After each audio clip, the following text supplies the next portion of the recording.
문제도 더럽고 지문도 더러운 수능 특강을 한번 가보자고. 솔직히 이 수능 특강을 이제 만드는 게 EBS에서 만드는 거잖아. 근데 EBS도 이제 공기업이잖아 사실상.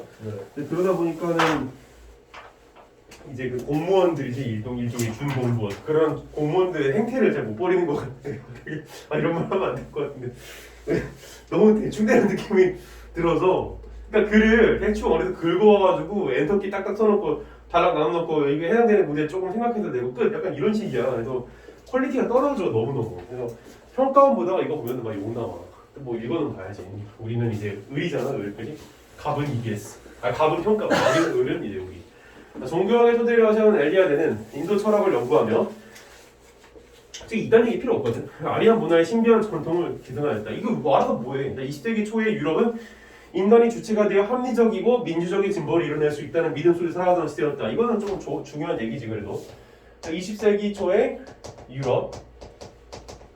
그래서 인간의 긍정적인 어떤 그런 면모들을 높이 섰다 이거지. 하지만 엘리아데가 실제 목도하는 것은 전체주의와 1, 2차 세계대전의 비합리적 폭력 그리고 그로 인한 인간의 존엄성 상실이었다라는 거. 그래서 원래 20세기 초에 유럽에서는 인간에 대한 이런 전망을 가지고 있었지만 정작 엘리아데가 확인한 그 인간의 실상이라고 하는 것은 전체주의, 그지? 그 다음에 폭력. 전체주의가 뭔지 알아, 얘들아? 독재의 이제 일종이라고 하면 될 것 같아. 나치즘, 파시즘 이런 거. 네. 존엄성 상실. 인간의 존엄성 상실. 그래서 이런 것들. 엘리아데는 이와 같은 타락과 폭력은 신으로부터 벌어진 인간의 삶에 그 원인이 있다고 봤다. 이건 중요한 얘기지. 그러니까 왜 중요하냐면 전체적인 글의 흐름에 있어서 항상 문제 의식이 등장하는 그 단락과 그 지문, 그 문장 자체를 항상 포커스를 두는 연습을 하길 바란다는 얘기가 중요하다는 거. 알겠어? 네. 근데 여기는 이 밑줄이 좀 쏟아 있어야 되겠지. 이렇게 내가 지우기가 귀찮아서 지금 치고는 있진 않은데. 다시 말해 인간의 삶에서 신성이 제거되면서 인간은 존재의 존엄을 상실하게 되었다는 것이다. 여기 다시 말하라고 하는 이 표지가 중요한데 이 문장과 이 문장의 관계가 똑같다는 얘기지.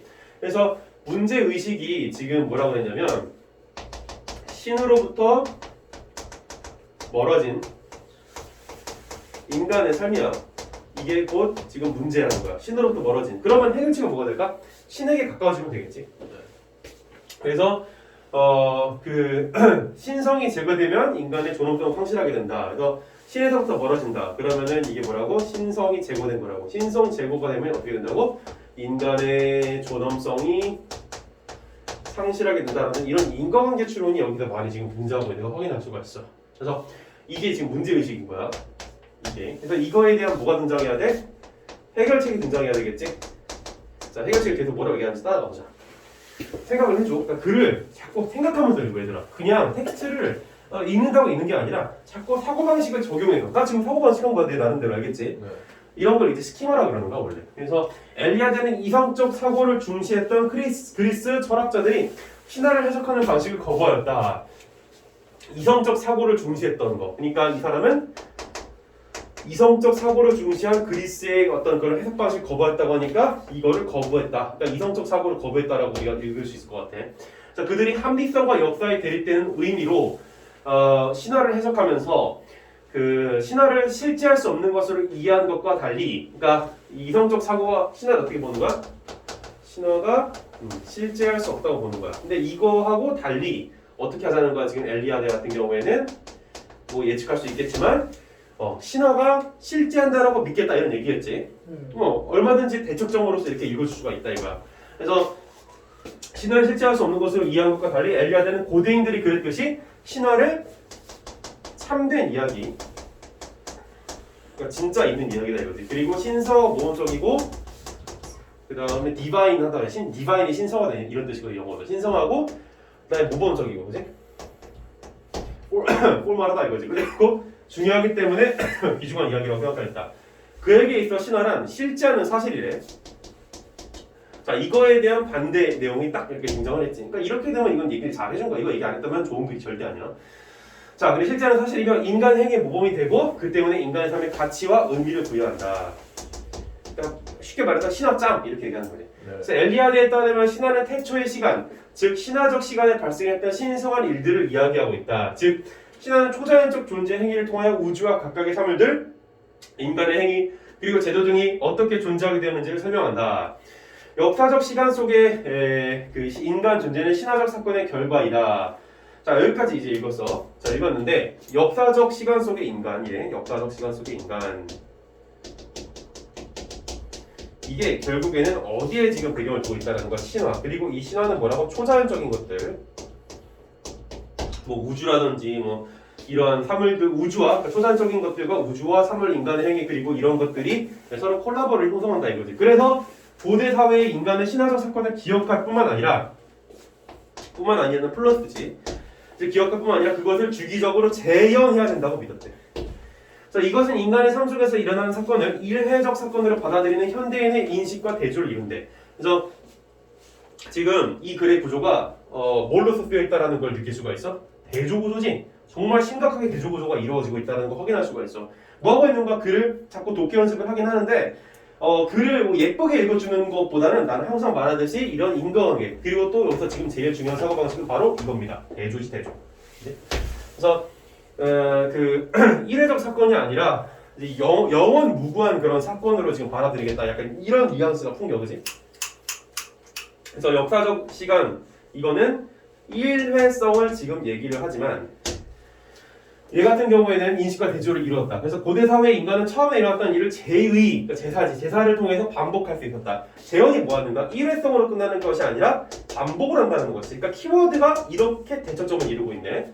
이런 거를 이제 잡아갈 수 있어야 독해인 거지. 그래서 그들은 제의 행위를 통해서 신화를 살려냄으로써 세속적이고 연대기적인 시간, 연대기적이라는 건 순서적이라는 거야. 그래서 순서대로, 그러니까 즉 역사적 시간에서 벗어나 원초적, 무한히 회복 가능한 신성한 시간도 들어갈 수 있다. 즉 반복에다가 무한함까지 지금 추가를 하고 있는 걸 확인할 수가 있어. 그러니까 일회성과 완전히 대조되는 얘기들이 나오고 있는 걸 확인할 수 있는 거지. 그래서 엘리아드는 현대인들도 신화에 대해 고대 사회 인간들과 마찬가지로 생각하고 그에 따라 행동해야 된다라고 봤다. 이게 엘리아드의 지금 주장인 거야. 그래서 현대 사회의 인간들, 역사적 시간 속의 인간이 결국에는 이런 신화에 대한 기억과 재현에 대한 참여를 할 것을 요청하는 게 바로 엘리아드의 지금 요청이 되는 거지. 알겠어? 따라와. 내가 지금 글을 대충 읽지 않고 있어, 절대로. 그러니까 내가 대충 읽으면 쫙쫙 읽어가면 돼. 근데 하나씩 다 분석하면서 읽고 있다고. 이걸 너희들이 지금 캐치해내는 게 내 수의 목표야. 알았어? 또한 엘리아드는 성과 속. 정말 심각한 대조 구조가 나왔다. 근데 성과 속. 그래서 개념을 인간과 문화를 포괄할 수 있는 근원적 개념으로 보았다. 엘리아드에 의하면 인간은 성과 속이라는 전혀 다른 두 개의 실제가 공존하는 이중적 세계 속에 살고 있다. 뭐라고? 이게 서로 얘가 있으면 얘가 사라지고 얘가 있으면 얘가 사라지는 그런 관계가 아니라 공존하는 지금 그런 세계에 인간이 살고 있다는 게 여기서 굉장히 중요한 포인트. 그래서 모든 사건이나 인간의 행위가 자연적인 그 자체의 의미를 넘어서서 어떤 초월적 의미를 부여받을 때 그것은 성스러운 속성을 지니게 된다. 초월이 지금 필요하대지. 예를 들어 하나의 돌이 있다고 하자. 돌은 그 자체는 아무런 가치를 지니지 않지만 신화적 행위를 기념한다고 할 때, 기념이라고 하는 것은 제행위 같은 거지, 반복. 그래서 그 돌은 거룩한 것이 된다. 인간 행위의 의미와 가치 역시 자연적 육체적 조건에 따라 주어지는 것이 아니라, 그러니까 여기서 지금 초월이라고 하는 것이 인간 그리고 자연 어떤 그런 육체적 이런 것들에 의해서 나타나는 것이 아니라 원초적 행위를 하고 신화적인 사건을 반복함으로써 보여내는 것이다. 고대인들은 그냥 대조를 지금 시키고 있는 거지, 계속해서. 쉽게 말해서 얘는 속, 얘는 성이 되겠네. 그래? 좀 순서를 바꿨을걸. 그러니까 고대인들은 어떤 존재에 의해 이미 경험된 것이 아니면 그 어떤 행위를 의미 있는 것을 인정하지 않았다. 뭐라고? 이미 경험된 것이 아니면. 그러니까 원초성과 신화라고 하는 것은 결국 뭐를 얘기하고자 하는 거야? 경험에 대한 얘기를 하고 있는 거네. 따라 이미 경험된 것이라는 거야, 이게. 그리고 이거 같은 경우에는 경험되지 않은 것이라고 이렇게 딱 찍기에는 약간 조금 정보가 너무 부족해. 일단 이건 알겠지? 따라 이미 경험한 거. 그래서 그 어떤 행위도 의미 있는 것을 인정하지 않았다. 따라서 그들의 삶은 이미 이전에 행해진 것이며 신화적 시간에 창시된, 여기서 중요한 또 키워드가 나오지. 신화적 시간이네. 아까 역사적 시간이라고 그랬지? 근데 여기서 신화적 시간이라. 이런 것들을 포인트를 짚어내는 게 독해력이야. 별개 독해력이 아니라 이런 포인트들, 중요한 거, 대조구조에 의해, 그치? 공통점과 차이점, 이런 게 독해력인 거야. 다른 게 독해력이 아니라. 결국 사실 독해력이라고 하는 게. 그래서 따라서 그들의 삶은 이미 이전에 행해진 것을 이거 다 읽었네. 계속해서 반복하는 것이었다. 고대 세계에서는 사냥이나 농경, 유희나 투쟁 등 유희는 놀이지 놀이 이런 투쟁 등 의미를 지닌 모든 행위는 너희 유희왕 카드 알아? 미안해 개소리했어. 행위는서 즉 거룩함을 참여하고 있는 제의적 행위였다. 자 그래서 그러나 현대 사회에 이르러서는 이 모든 행위에서 성스러움이 박탈되면서 속만 남게 되었다. 뭐라고? 모든 행위에서 중요한 포인트를 얘기하고 있지 지금. 그러니까 성스러움이 싹 다 박탈을 당하고 이제 완전히 속세만 남았다 이런 얘기를 하고 있는 거지. 틀린 얘기는 아닌 것 같아. 우리가 살아가고 있는 세계는 너무 이제 해석적인 게 많으니까. 그래서 엘리야드는 아직도 고대인과 비슷한 삶의 양상을 보이며 살아가고 있는 사람들이 원형적이지 않은 시간, 즉 역사적 시간에 대한 강한 거부를 보이고 있다는 사실에 주목하였다. 그래서 여기서 지금 시간, 신화적 시간이 아니라 아까 말했었던 역사적 시간, 이게 뭐라고? 원형적 시간이라는 거야. 그래서 그리고 이것은 단순히 미래의 발전을 거부하는 성향 때문이 아니라 인간의 실존의 초월성을 겨냥한 상황에 대한 거부. 다시 말해서 속에 대한 거부에서 비롯된 것이라고 했다. 계속해서 성을 주장하고 있는 걸 볼 수가 있지. 간단해. 결국 제1을 통해 신화의 재현 아까 얘기했던 거 반복이지 지금 구조가. 이 속에서 시간은 정지되고 인간의 삶이 갖는 혼돈이 사라지고 성스러움이 회복되면서 태초의 시작. 이 사람이 지금 추구하는 것은 결국 태초로 돌아가자. 약간 이런 얘기를 하고 있는 것 같아. 극단적이네. 자 보자. 성에 대한 엘리야드의 견해로 적절한 것은 이제 무엇인가 여기를 봐야 되겠지? 자 보게 되면 1번 현대 사회에서는 더 이상 회복될 수 없게 되었다라고 하고 있지. 야 말이 안 되지. 회복될 수 없으면 엘리야드가 이런 주장을 할 이유가 전혀 없어. 왜? 극복의 여지가 없잖아. 극복의 여지가 없는데 어떻게 문제에 대한 대안 제시를 할 수가 있겠어. 그래서 우리가 태초로 돌아가고자 하는 건 회복될 수가 있기 때문인 거지. 전제 자체가 틀려버린 거야. 이건 1번 알겠어? 네. 자 2번 속과 대비되는 것으로 속이 그러니까 성은 속과 대비되는 것으로 속이 사라질 때 드러난다 라고 그랬어. 근데 아까 여기 뭐라 공존할 수 있다는 얘기를 했었잖아. 알겠어? 네. 이거는 너무 함부로 나간 거야. 3번 역사적 시간 속에 인간 존재에게는 나타나지 않는다 라고 했는데 역시 이것도 틀렸지. 1번과 같은 이유로 나타나지 않는다면 문제에 대한 대안 제시를 할 필요가 없다고. 알겠어? 네. 틀린 얘기야. 나타날 수 있어. 합리적이고 민주적인 진보를 위해 필수적인 것. 그러니까 여기 합리적이고 민주적인 것과 성은 반대되는 얘기지. 알겠어? 왜냐면 합리적이고 민주적인 진보. 그러니까 민주적인 건 잘 모르겠지만 합리성이라고 하는 건 결국 어디에다가 이제 대입시켜 볼 수가 있어. 아까 전에 그 이성적 사고인 거죠. 알겠어? 근데 이거는 좀 혼돈하면 안 되는 게 이제 철학적인 사고에 철학에서 이성과 합리성이라고 하는 건 똑같은 개념이 아니야. 절대로. 알겠지? 합리성은 이성의 하나의 도구일 뿐이야. 그러니까 이성이라고 하는 건 뭐야? 이성? 뭔가 사건에 대해서 논리적인 인과관계를 따지고자 하는 거잖아. 그 논리적인 인과관계를 따지기 위한 사고방식이 뭐인 거야? 합리성이라고 하는 거야. 알겠어? 합리성이라고 하는 건 뭐라고? 이성이 하나의 도구에 불과하다고. 따라와? 그런 합리적이라고 하는 건 근데 누구에 대한 얘기가 되는가 결국에는? 아까 얘기했었던 그리스 그 철학자들이지. 그치? 그래서 그 그리스 철학자들 같은 것들을 하기 위해서 성이 요구된다? 잘못된 해석이 되는 거지. 알겠어? 5번 인간의 행위나 사물이 신화적인 것과 연결될 때 부여된다. 당연히 맞는 얘기고. 그래서 이거는 정답이 쉬웠어. 1, 2, 3, 4가 그러니까 포인트가 뭐냐면 5번이 정답 맞았다 짝짝짝짝 이러지 말고 1, 2, 3, 4가 왜 틀렸는지를 생각해보는 거. 알겠어? 근데 왜 틀렸던 거야? 다시 돌아와 처음으로. 원인이 있었지. 문제의식. 그리고 그거에 대한 뭐가 있었어? 결과물이 있는 거잖아. 네. 인과관계가 있단 말이야. 근데 이 인과관계를 얘기를 하려면 최소한 뭐가 담보돼야 되는 거야? 극복의 여지가 있어야 되는 거 아니야. 그치? 문제 해결의 여지가 있어야 되는 거 아니야. 느껴져? 근데 문제 해결의 여지가 없다는 식으로 이런 식으로 말을 하면 글을 쓸 이유가 전혀 없다 이거지. 그러니까 결국 내가 평소에 얘기하는 사고방식 안에서 이게 또 해결이 되는 걸 확인할 수가 있는 거지. 국어는 좀 어려워. 그러니까 영어 너는 수업을 들어서 알겠지만 영어는 좀 쉽잖아. 이런 사고방식을 딱 적용하는 게. 근데 국어는 생각보다 이런 게 약간 애매하게 적용되는 느낌이 들기 때문에 어려운데 그 애매한 그 어떤 경계선을 넘어서서 펀더먼탈한 차원에서 이거를 봐줄 수 있어야 된다 이런 얘기인데 내가 말을 너무 어렵게 해서 미안해. 어쨌든 뭐 정답은 그래. 자 넘어갈게. 자 2번 어디로 갈 거지? 자 2번 여기 자 보기에 나가 찾아 읽기로 한 글로 보기 어려운 것은 너무 쉬운 문제인데 사실 나는 이 글을 읽으면서 엘리야드의 주장에 공감하였대. 그래서 그동안 비이성적이라고만 치부했던 신화의 가치를 새롭게 인식할 수 있었다. 여기서 또 가져갈 수 있는 사고방식이 대조적인 사고방식이지. 그치? 신화가 비이성적이다. 그럼 이성적인 건 신화가 아닌 거네. 반대급부를 계속 읽어줄 수 있는 게 독해력인 거지. 알았어? 그러나 신화와 관련된 글을 거의 읽어보지 않았기 때문에 윗글을 온전히 이해하기는 어렵다. 그래서 윗글을 다시 한번 꼼꼼히 읽으면서 윗글만들은 이해하기 어려운 부분을 찾고 그 부분의 내용을 이해하는 데 도움이 되는 글을 찾아. 그지? 그러니까 이해하기 어려운데 도움이 되는 글을 찾아보자 이거야. 자, 그래서 보자. 쉬운 문제인데 선택지가 쉬워서 그래. 쉬워. 자, 1번. 아리안 문화의 신비한 전통이 무엇이며 엘리아드가 그것을 어떻게 계승하였는지에 대해 설명하고 있는 글. 맞는 얘기지. 그러니까 신화에 대해서 도움이 되는 글을 읽고자 한 거잖아. 그러니까 1번 읽어도 괜찮은 거지. 알겠어? 2번 20세기 초 유럽에서 합리적이고 민주적인 진보가 이루어지면서 인간의 삶이 어떻게 변화했는지에 대한 설명하고 있는 글. 틀렸지? 왜? 아까도 얘기했지만 민주적인 진보는 뭐 모르겠지만 합리성이라고 하는 것은 결국엔 그리스 철학이란 말이야. 그런데 이게 이루어지면서 그게 어떻게 해서 변화를 만들어냈는지에 대한 글은 엘리아드가 얘기하고자 하는 성과 관련이 없지.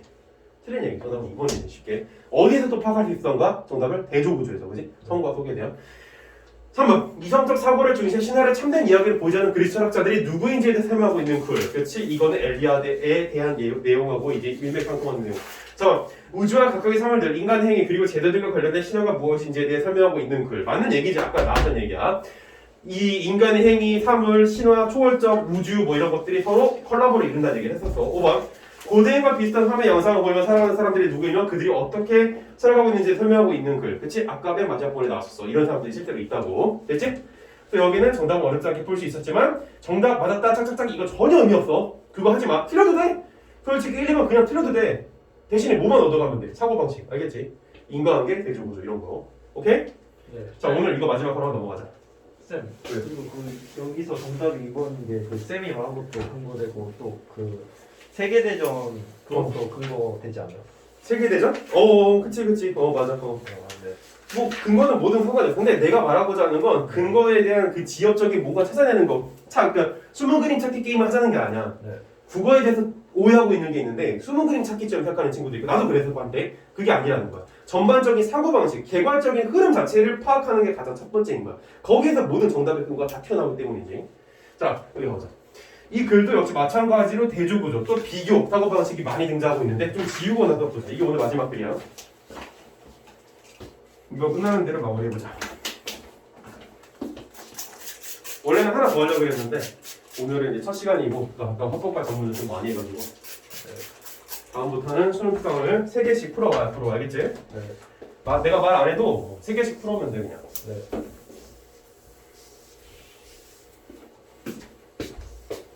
원래 오늘은 뒤에 수학 지문까지 봤어야 되는데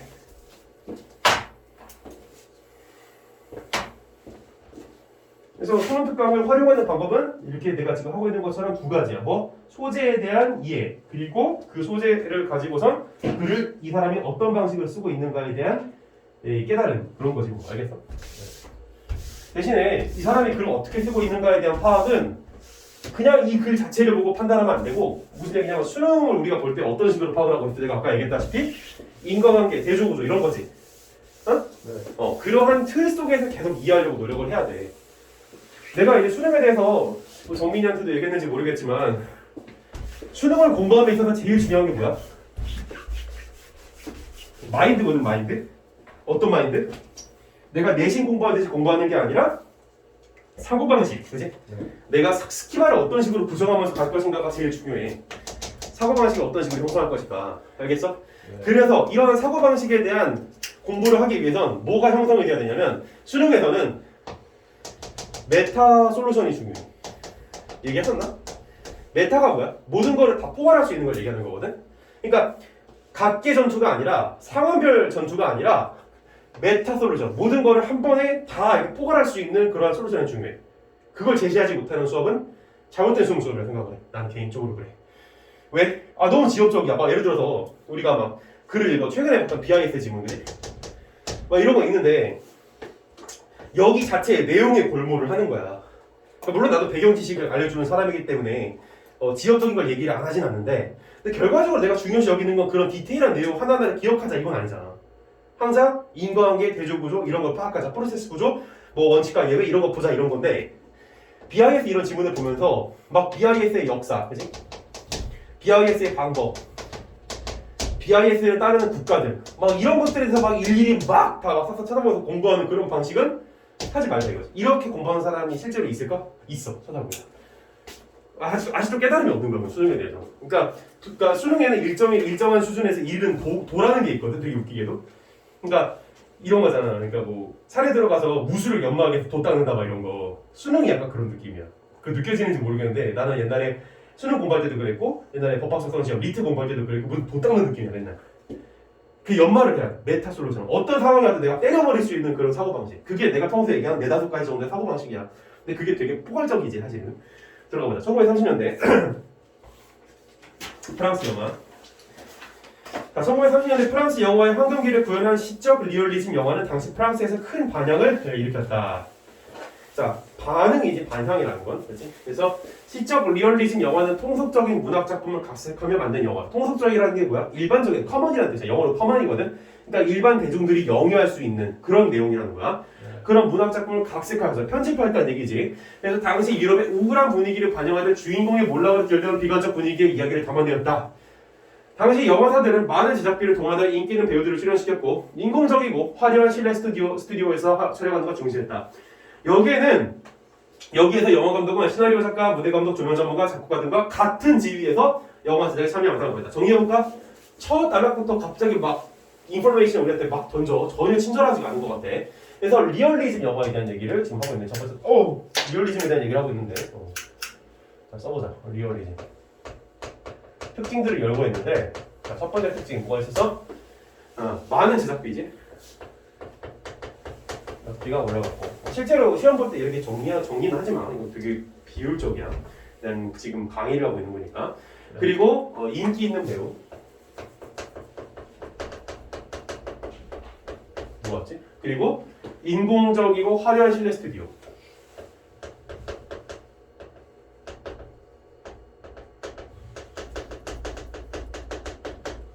그리고 그 영화 감독의 위치지. 영화 감독의 위치는 기타 다른 스태프들하고 똑같다 이거지. 알겠어? 여기까지 정리를 좀 해줘. 그러니까 왜냐면 내가 아까 전에 설명 때 뭐라고 했어? 이 글에서 중요한 사고방식 대조 그 다음에 비교. 알겠죠? 내가 지금 비교를 하려고 하는 거야.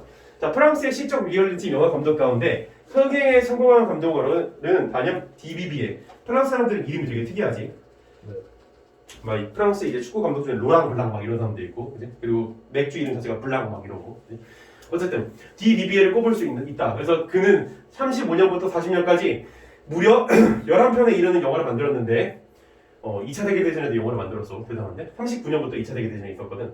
그래서 이 가운데 그의 대표작이라고 할 수 있는 페페 르보코, 뛰어난 패거리, 무도회의 수첩은 대체로 도피라는 주제를 다뤘대. 도피. 누구였지? 이름이? DBB에. 무슨 샴푸 이름 같아. 그래서 도피. 자, 이 도피라고 하는 게 무엇인지 정의를 봐야 돼. 내가 이거 얘기한 적이 있는지 모르겠지만 어떤 수능 그래도까지 정의를 하는 진술, 정의 진술은 주목해야 돼. 그래서 보면은 도피. 그래서 이 영화들에서는 현실적 삶의 고통 속에서 이루어질 수 없는 사랑을 추구하는 투시거집 항상 나오지 이런 거. 중요하다 그래서 이런 거. 그래서 도피주의적이고 허무주의적인 세계관이 지키가 이게 정의 진술이거든. 삶의 고통 속에서 이루어질 수 있는 사랑을 추구한대. 그래서 이게 도피주의적이라고 얘기하는데 오해할 수 있는 게 있어. 현실이 너무 어려우니까 나는 현실을 피할 거야. 이렇게 생각하는 게 보통 도피잖아. 근데 이 친구들이 추구한 도피는 뭐라고? 이루어질 수 없는 사랑을 포기하지 않고 계속 그걸 추구한대. 그것 자체를 현실로부터의 도피라고 파악을 한 거야. 이해됐어? 네. 그래서 이 도피라고 하는 정의는 이루어질 수 없는 사랑을 추구했다. 이거지. 알겠지? DBB는 이러한 영화를 통해 상업적으로 큰 성공을 거두었지만 위대한 감독이라기보단 단지 영화를 잘 만드는 전문가로 평가받았다. 위대한 영화 감독으로 평가받는 카르네나 르누아르에 버금갈 정도로 높은 수준의 감정의 깊이를 담아내지는 못했기 때문이다. 그래서 여기서는 상업성은 높을지언정 감정의 깊이는 별로 없다. 그런 얘기지. 그치? 트랜스포머 봤을 때 재밌긴 하지만 막 감정이 막 풍요로워져? 그건 아니잖아. 너 트랜스포머 좋아하지 않았어? 트랜스포머 어렸을 때 막 엄마 나 저 옵티머스 프라임 사줘야 싸대겠네 막 왜 그러진 않아. 야 내가 개소리였어. 다른 감독에 의해서 찾아보기 어려운 그만의 탁월한 능력 즉 패배의 서사를 형상화하는 뛰어난 연출감과 그에게 상업적 성공을 안겨주었지만 그가 명작에 그러니까 똑같은 말 또 반복하는 건 잊지 말자. 이게 수능 특강 그리 안 좋은 이유가 이런 거야. 시작되기에는 문제는 좀 많아. 자, 비록 예술적 성취의 측면에 높은 수준에 오르진 못했지만 DBB의 특유의 연출 감각은 당시 우리나라 관객들이 마음을 사로잡기 충분했다. 연출 감각이 뛰어났나 봐. 자, 그래서 무엇보다도 그의 대표작들에는 문학작품의 감성적 대사가 많이 사용되었고 감성적 대사 포인트는 좀 짚고 항상 넘어가. 그리고 또한 극도의 비관주의를 드러냈대. 비관주의 굉장히 중요한 포인트네. 드러냈기 때문에 불안의식 뭐야 계속 포인트가 막 계속 튀어나오는데 불안의식 특징들이지. 그래서 유행했던 프랑스에서 마찬가지로 중미전쟁 발발 이후 국가 총동원법이 실시되었던 당시 우리나라에서도 쉽게 수용될 수 있었다. 왜냐면 여기서 얘기하는 게 뭐야? 프랑스와 우리나라의 유사성을 얘기하고 있는 거지, 그지? 그 당시 프랑스도 이제 독일의 식민지였지. 그래서 이 독일로부터 착취당하였기 때문에 이제 우리나라가 일본에 착취당하는 거랑 비슷하다 이런 얘기지. 적극적으로 현실과 대결하지 못하는 주인공의 도피 정서가 프랑스와 당시 우리나라 여기 나오지 관객들이 공통적으로 동일시 효과를 불러일으켰던 것이다. 그리고 주인공의 우수해전, 슬픔이지 젖은 연기를 통해 드러나는 인생 무상 또는 비극적 사랑이라는 주제 역시 당시 우리나라에 유행했던 신파 악극에서 쉽게 찾아볼 수 있는 숙명론적 인생극과 유사한 것이어서 그 당시 관객들에게는 그리 낯설지 않았다. 그래서 신파극이 뭐냐면 비극을 굉장히 절정이 이를 때까지 그러니까 그러니까 비극을 막 극단적으로 보여주는 거야. 알겠지? 그런 게 신파극. 예를 들어 대표적인 작품이 뭐가 있어? 호동왕자 난항공주. 우리나라 예전에 1930년대에 나왔던 이제 극작품이지. 그래서 이런 것들이 이제 신평에 나와서 그리 낯설지 않았던 모습을 보인다라고 하는 거. 넘어가자. 자, 이제 나글이네, 나글. 자, 그래서 이런 시적 리얼리즘 영화는 일상적 삶을 그려냈다는 점에서 리얼리즘과 유사하지만 그것을 시적인 감정으로 그려내기 위해 인위적인 화면 구성을 강조했다는 점에서 차이가 있다. 자, 뭐라고? 인위적인 화면 구성이 있었대.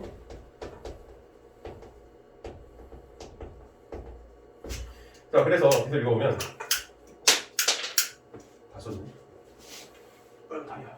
인위적인 화면 구성이 있을 때 어이씨, 흐름이 고 오케이. 자, 그래서 거리를 카메라에 담기는 하되 그 거리를 사람들이 살아가고 있는 현장에서 구하지 않고 뭐라고? 희미한 조명과 인공적인 안개 효과 등을 동원해서 어디? 스튜디오에서 재창조. 아까 여기 나왔었지. 화려한 스튜디오. 기억나? 여기하고 지금 일맥상통하고 있는 걸 볼 수가 있어. 이러한 시적 리얼리즘 영화는 제2차 세계대전 이후 새로운 물결을 뜻하는 누베바그 영화 운동이 시작되면서 비판에 직면하게 되었다. 그러니까 나그는 지금 새로운 영화 사조에 대해서 얘기하고 있는 거네. 누베바그 영화 운동. 자, 이 영화 운동을 주도했던 감독들은 시적 리얼리즘 영화가 문학 작품의 요지는 전혀 새로움이 없고 비판하고 있는 거지. 쟤네들은 새로움이 없다. 그럼 얘네들은 뭐 하겠어? 새로움을 추구하겠지. 반대급부로 읽어주는 거야. 그 다음에 지나치게 많은 비용이 든대. 그럼 여기서 우리가 또 반대급부로 읽어줄 수 있는 거. 누베바그 운동은 비용이 많이 들었을까? 적게 들었을까? 아무래도 상대적으로 적게 들었겠지. 그리고 기존의 영화적 관습에 고착되어 영화의 예술성을 제한했다고 비판. 그러니까 얘네들은 예술성을 높이려고 했겠지. 그만큼 뭘 높이려고 하는 거야? 감정의 깊이를 높이려고 했겠지. 알겠어? 아까 감정의 깊이 나왔었잖아. 그걸 또 읽어주는 거야. 포인트를 이렇게. 뭐 하고 있는가? 비교하고 있는 거지. 뭐 대조기도 하고 어떻게 보면. 자, 그 다음에 넘어가서 누베바그 영화 운동은 53년 이후 프랑스 정부의 지원으로 무명의 젊고 재능 있는 감독들이 자 누구? 유명한 감독들이 아니라 포인트가 나오기 시작하네. 무명 감독들이지. 자, 그리고 저예산 영화 돈이 많이 안 들었다.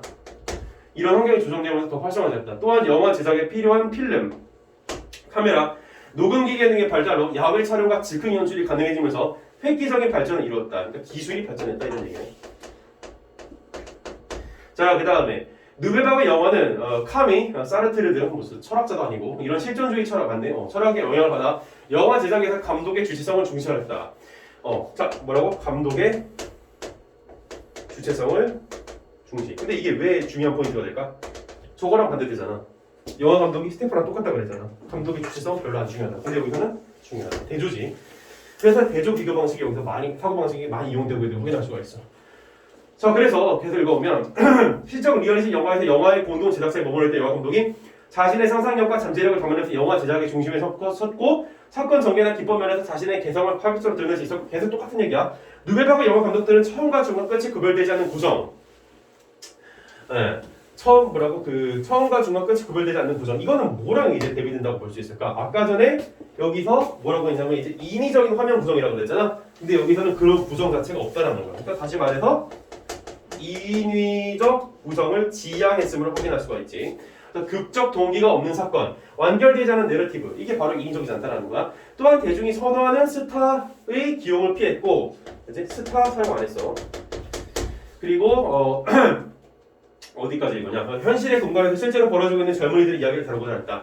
그래서 텔레비전용 영상 제작에 쓰였던 경량 카메라를 사용한 생생한 장면 구성했고, 스튜디오를 떠나 여기서 스튜디오에서 안 했대.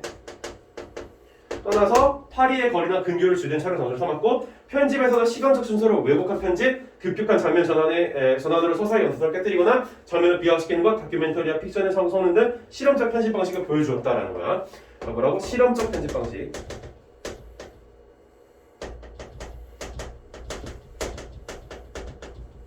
좀 약간 이 부분이 헷갈릴 수 있는 게, 저기서 인위적이지 않다 그랬고 여기서도 인위적 구성을 줄였다 그랬는데 갑자기 실험적이다는 얘기를 하니까 도대체 이건 뭐지 이렇게 생각할 수도 있겠지만 좀 다른 거야.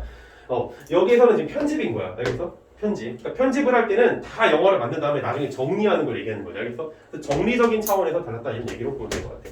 자, 마지막 느베바흐 영화 운동은 영화 제작의 새로운 방향성을 제시하고 제작 기법의 다양화를 이끌면서 세계 여러 나라 영화에 큰 영향을 미쳤고, 또 어느 날 미국과 유럽에서 주요한 영화 이론으로 자리 잡은 작가주의 영화가 등장하는 발판이 되었고, 세계 영화에서 느베바흐 영화 운동은 고전 영화가 현대 영화를 표현할 때 한 해가 되는 정도 평가하고 있지. 자, 넘어가자.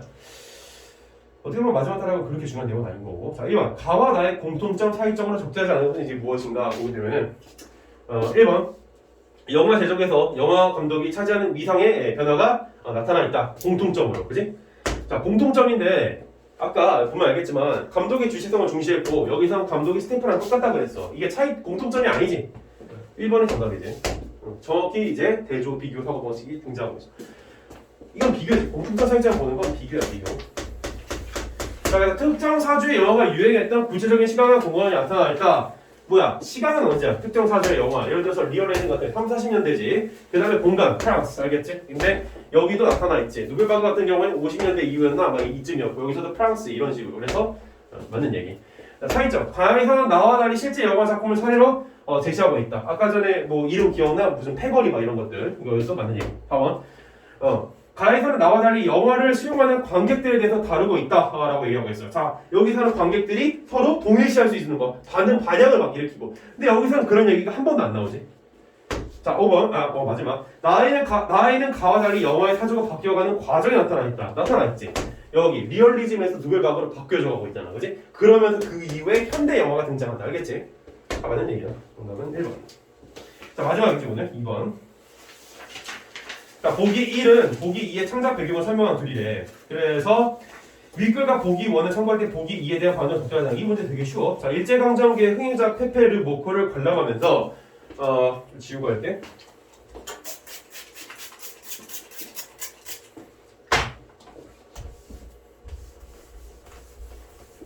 콧등이 시큰해지는 것을 느꼈던 관객 중에는 소설가 김남천이 있었대. 김남천이라는 사람이 우리나라 영화 감독이었나 보지? 그래서 그는 DBB 영화의 내용과 기법들을 차용하여 소설 창작의 새로운 길을 모색하고자 했으며 이를 잘 보여주고 있는 작품이 1위이다. 그래서 1939년에 발표된 1위는 아직 우리나라 일제강점기 때 발표네. 그래서 1위는 페페르 모코를 관람하고 나온 소설 속 주인공이 이루어질 수 없는 사랑으로 치닫고 있는 영화 속 주인공의 모습을 떠올리면서 도피지 그 서사시를 그 서사를 시작하고 있대. 도피를 이용했나봐. 자, 서울에 빈약한 거리를 걸으면서 나의 상념의 촉수는 카스파의 소란하고 수상스러운 세계를 헤매고 있었다. 페페르 모코가 소프트의 뒷전을 축혀서 머리에 올려놓고 줄이 반듯한 양복에 새 구두를 신고 목에는 흰 명주 수건을 얌전히 둘러감고서 카스파의 소굴을 탈출하여 여인을 찾아 부두를 향하던 그림이 나의 머리를 떠나지 않는 것이다. 그의 어깨 너머로 혹은 그의 눈이 부딪히는 곳에서 한없이 움직이며 전개되던 카스파의 괴상한 골목이 마치 빈약하고 단조로운 이설거리이냐 나의 앞으로 지나치는 나의 길 옆으로 자꾸만 꼬리를 물고 벌어지는 것이다. 이 카스파의 헤아릴 수 없는 수상한 분위기 속에 아름다운 페페를 먹고 장가뱅의 얼굴이 기연이 솟아올라 나의 눈을 사로잡아버리는 것이다 라고 하고 있어. 뭐 30년대 50년대 프랑스에서 활용한 대중적 인기 배우래. 스타를 활용했다 이거지. 그러니까 이거는 지금 뭘 얘기하면 리얼리즘이지. 됐어? 자, 보도록 해보자. 자, 1번. 영화 속 주인공이 페페르 모코의 정서가 나에게 동일시 효과를 불러일으키고 있는 거. 기억나지? 아까 첫 번째 단락쯤에, 두 번째 단락쯤에 이제 그 대중들의 반응. 그래서 이것도 이거 맞는 얘기. 자, 그 다음에, 2번. 카스바의 소굴은 이야기가 실제로 벌어지고 있는 장소. 실제로 벌어지고 있는 장소라고 그랬는데, 이건 스튜디오라고 그랬어. 알겠지? 네. 그래서 이건 현실의 공간을 봐야 되겠어. 헛소리지. 이거는 오히려 이쪽이었건, 누에박은. 네. 잠깐만. 페페르 모코가 카스바의 소굴을 탈출해 연애 사랑하는 것이 도피의식. 맞는 얘기지. 아까 내가 도피에 대한 정의 중요하다고 했었지? 그대로다. 잠깐만, 누에바그 영화 감독들은 나의 상념 속에 있는 영화가 기존의 영화적 관심에 고착되어 있다고 봐야 되겠고, 그렇지. 기존의 영화적 관심에 너무 고착되어 있어서 새로움이 없었다 이런 얘기잖아. 맞는 얘기지. 자, 5번. 누에바그 영화 감독들은 페페르 모코 역을 맡은 장 가벤과 같은 배우들의 기용을 피하고자 했을까? 그렇지. 얘네들은 어떻게 써서 스타를 안 썼다는 거야. 정답은 2번. 됐어? 자, 근데 이렇게 문제풀이가 수능 특강을 공부하는 목적이 절대 아니야. 여기 내가 지금 파란색에 써놨듯이 이런 식으로 구조하는 게 나의 목적이란 말이야. 그래서 오늘 좀 마무리하면 우리가 그거 구조하는 질문 있잖아. 그거 그 프린트 있잖아. 그걸 내가 깜빡했어. 그걸 주고 집으로 가도록 하자. 알겠지? 네, 마무리해보자. 아직